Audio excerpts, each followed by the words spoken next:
Shalom, saudara-saudara sekalian yang terkasih dalam kasih Yesus Kristus. Puji Tuhan, kita bertemu lagi dalam renungan khotbah. Kali ini tema yang saya angkat adalah kalau Tuhan membuka pintu, tidak ada yang bisa menutupnya.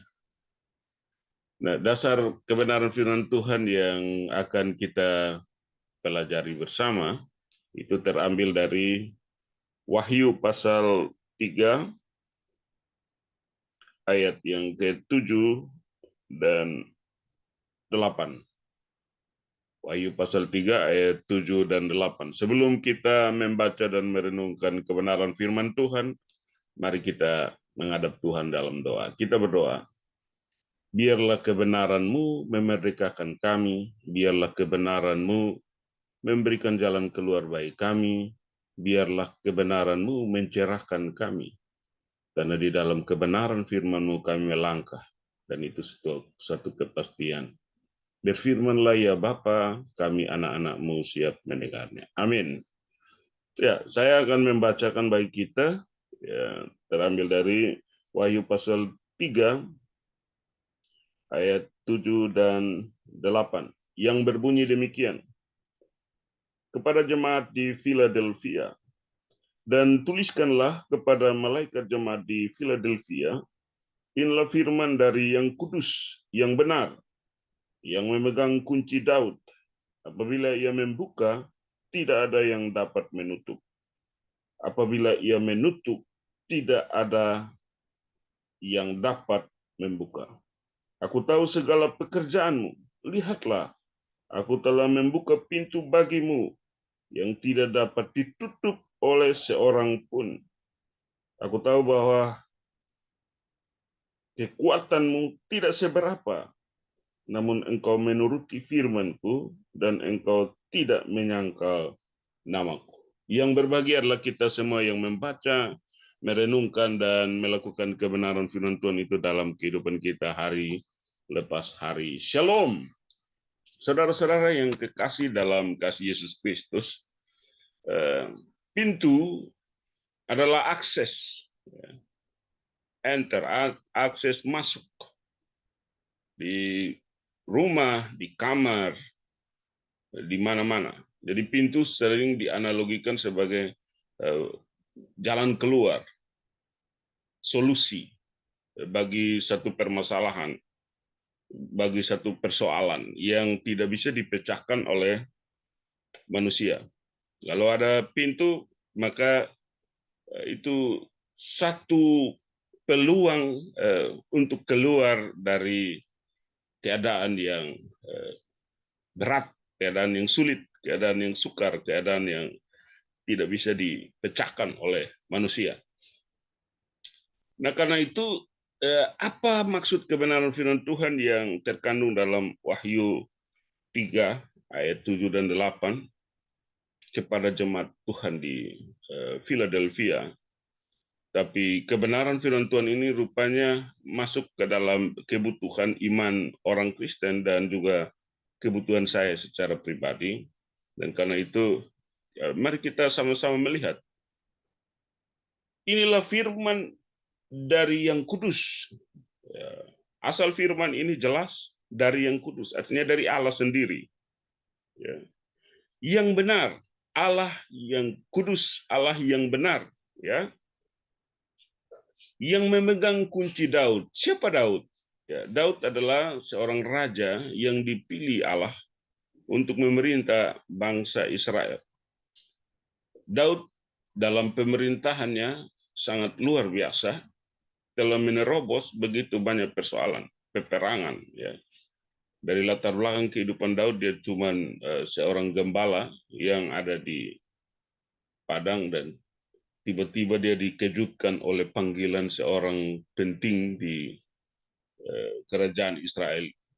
Dia imam yang namanya Samuel, dikejutkan oleh panggilan itu, dan Samuel tidak akan makan sebelum Daud datang. karena itu perintah Tuhan. Jadi ada otoritas pengurapan dari Tuhan melalui Samuel kepada Daud. Karena itu semua anak-anak Isai dikumpulkan, tetapi tidak ada yang memenuhi kriteria Allah. Dari sisi postur tinggi besar, tapi tidak ada yang memenuhi kriteria Allah. Lalu Samuel bertanya, apakah ini ke anakmu semuanya? Ternyata masih ada seorang anak lagi, dia ada sementara gembalakan domba di padang. Karena itu Samuel memerintahkan supaya panggil dia.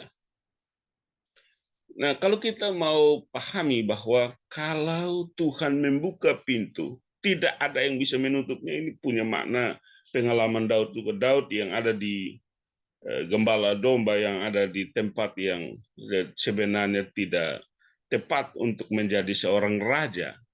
Tidak memungkinkan lah. Bagaimana mungkin seorang yang ada di padang mendapatkan satu perhatian yang luar biasa, mendapatkan kepedulian yang luar biasa dari seorang tokoh besar di Israel yang namanya Samuel. Apalagi dia belum atau tidak mau makan sebelum Daud itu dipanggil dan datang.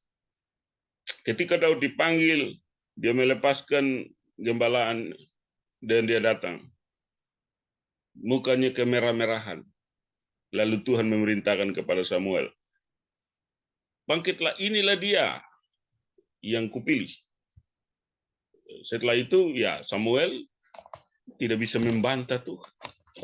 Dan dia bangun dan dia mengurapi Daud. Nah, pengalaman Raja Daud ini saya pikir relevan ya, dari ketidakmungkinan lalu dibawa untuk melihat sesuatu yang mungkin. Yang memegang kunci Daud, apabila ia membuka, tidak ada yang dapat menutup. Apabila ia menutup, tidak ada yang dapat membuka. Kalau kita mengartikan bahwa apabila ia membuka, tidak ada yang dapat menutup. Artinya hanya Tuhan yang bisa membuka akses jalan keluar, solusi. Ya, solusi bagi setiap orang, bagi siapa saja. Ya. Daud dalam perjalanan kepemimpinan sebagai raja, dia berhadapan dengan pergumulan-pergumulan, peperangan-peperangan. Dia sebelum menjadi raja, dia masih berproses, meskipun dia sudah diurapi, tetapi dia masih berhadapan dengan tantangan-tantangan, dikejar-kejar oleh Saul. Padahal dia sudah begitu luar biasa. Dia berhadapan dengan tantangan pertama yang paling besar, yaitu berhadapan dengan Goliat, seorang raksasa yang tinggi besar dan postur yang meyakinkan, menakutkan Israel pada saat itu. Tapi karena Daud berpegang kepada satu pemahaman iman yang kuat bahwa kalau Tuhan membuka pintu, tidak ada yang dapat menutup. Sehingga Daud melihat Goliat itu bukan dengan cara pandang dirinya sendiri, tapi dia melihat masalah Goliat itu dengan cara pandang Allah. Ya. Kalau Daud melihat Goliat dengan pandangannya sendiri, maka dia akan ketakutan, sama seperti Saul dan rakyat Israel pada saat itu, prajurit Israel pada saat itu. Goliat tinggi besar, hebat, berteriak dan menantang. Siapa yang mau maju berhadapan dengan orang tinggi besar seperti itu? Tapi Daud punya perspektif yang berbeda. Daud punya pandangan yang berbeda. Dia melihat bahwa Goliat boleh besar, tapi dia ada di dunia. Dia adalah ciptaan. Kemahakuasaan Allah jauh lebih besar. Keputusan-keputusan Allah jauh lebih besar. Ketetapan-ketetapan Allah jauh lebih besar. Dan karena itu dia membuka imannya untuk satu keputusan berharga, yaitu dia melihat, dia memandang Goliat dari sudut pandang Allah. Sehingga ketika Goliat mengolok-ngolok Daud, Goliat bilang, anjingkah aku ini sehingga engkau datang dengan keberadaan seperti itu. Tetapi Daud memakai keberadaan yang sederhana. Dia tidak perlu melihat sesuatu yang besar. Bahkan ketika dia dipakaikan pakaian perang, dia tidak terbiasa. Karena dia seorang gembala domba. Dia tanggalkan itu semua. Dan dia berjalan dengan cara seorang gembala yang sederhana. Dia pergi, dia punya pengalaman sebelumnya sebagai seorang gembala untuk melindungi domba-dombanya melawan binatang buas. Pengalaman itu dia bawa dengan alih-alih batu, lalu mengalahkan si Goliat yang besar itu. Tapi apakah itu kekuatan Daud? Tidak, sekali lagi tidak. Itu kekuatan Allah. Dan Allah sudah membuka pintu kemenangan bagi Daud, karena itu Goliat kalah. Bukan karena Daud yang bisa membuka pintu kemenangan itu, tetapi Allah yang menyertai dia dan membuka pintu kemenangan bagi Daud. Karena itu orang percaya dalam melihat permasalahan, dia tidak melihat masalah itu menurut perspektif dia. Dia hanya menyediakan apa yang ada pada dia. Alih-alihnya apa? Dia hanya menyediakan batu yang mungkin diambil.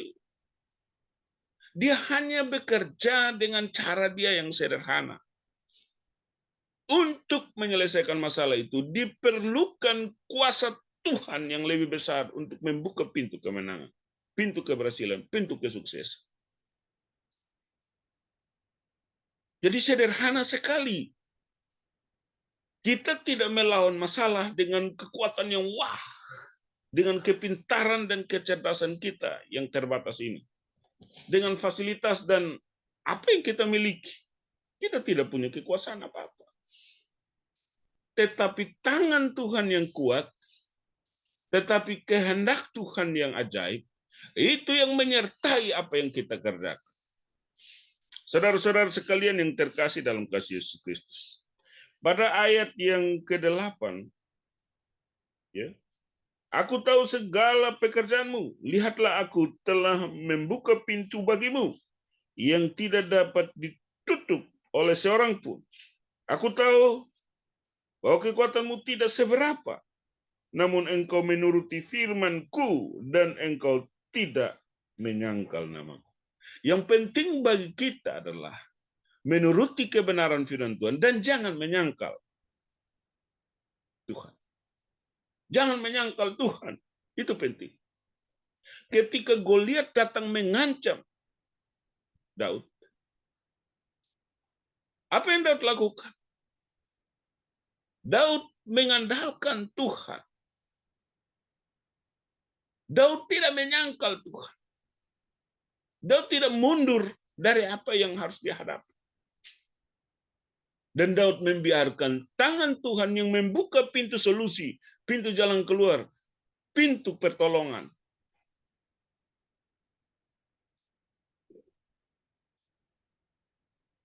Jadi apa intinya dari kebenaran firman Tuhan? Sekali lagi, firman Tuhan berkata,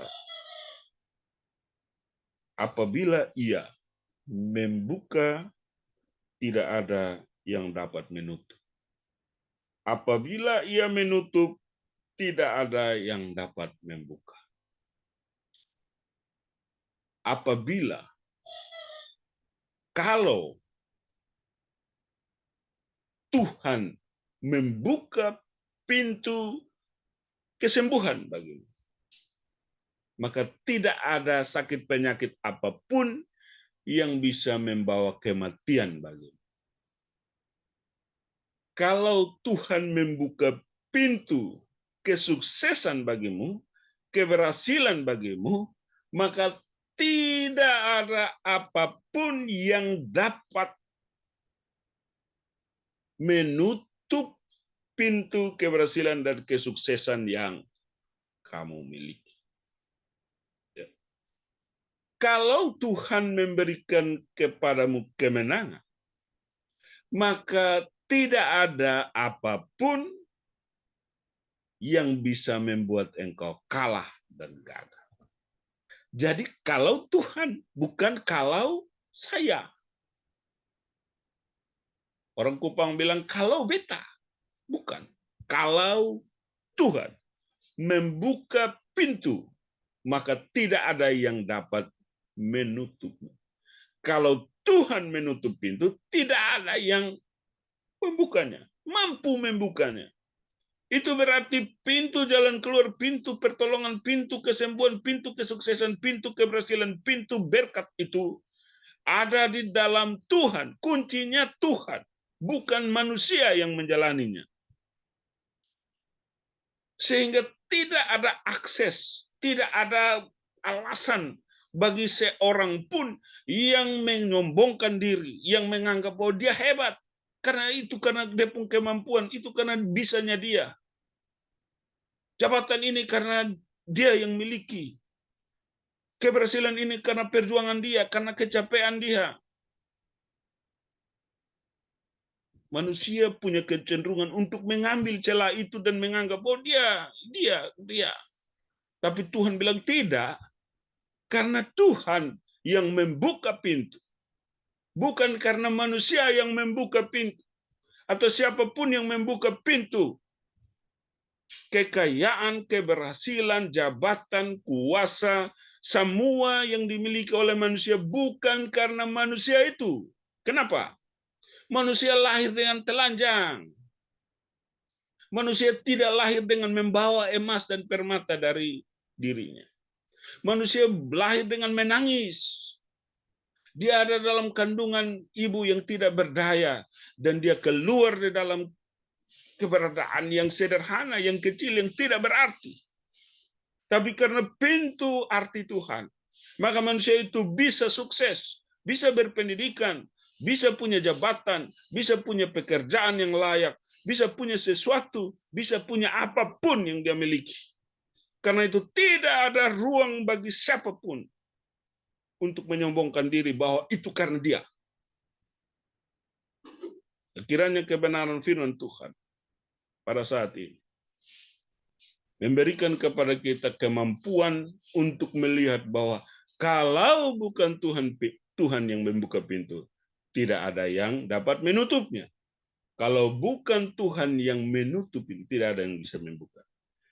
Kiranya firman Tuhan ini memberkati kita dan menolong kita untuk semakin teguh kokoh di dalam kasih karunia Allah. Amin. Mari kita berdoa. Ya Bapa di surga, biarlah firman-Mu menjadi landasan bagi perjalanan hidup kami. Biarlah kami berjalan menurut apa yang Tuhan kehendaki. Dan biarlah semua yang kami miliki, semua yang kami dapatkan, tidak membuat kami lupa diri, tapi semakin mengarahkan kami untuk yakin bahwa Tuhanlah jalan keluar, sumber jawaban. Amin.